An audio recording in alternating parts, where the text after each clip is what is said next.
Je vais vous parler de la pauvreté, j'en ai déjà parlé, je crois, récemment. À savoir que la pauvreté, ça ne se chiffre pas aux revenus qu'on peut avoir mensuellement par tel et tel biais. La pauvreté, c'est aussi le fait de ne pas profiter, de l'environnement immédiat, de ne pas savoir l'exploiter, de ne pas savoir en jouir, pour toutes sortes de raisons. Mais moi j'ai toujours dit que être étranger était une forme d'appauvrissement auquel on se condamnait d'une certaine manière.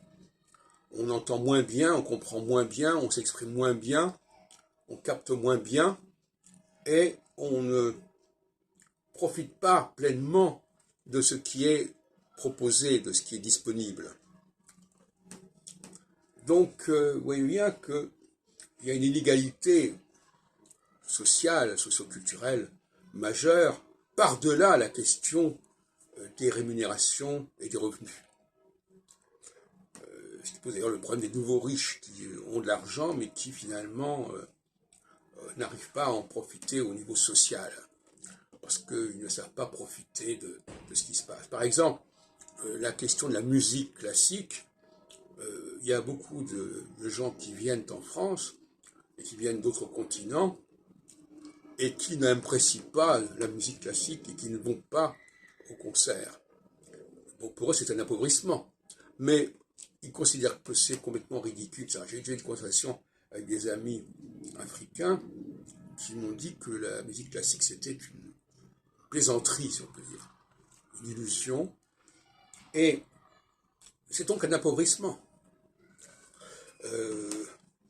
Par exemple, il faut aimer la langue française, par exemple.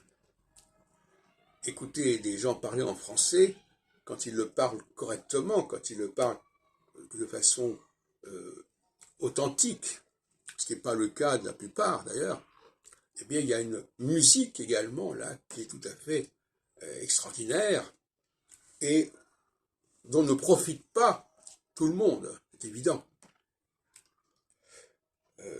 Donc, souvent on s'aperçoit qu'il y a des possibilités qui sont à notre disposition et dont on ne profite pas.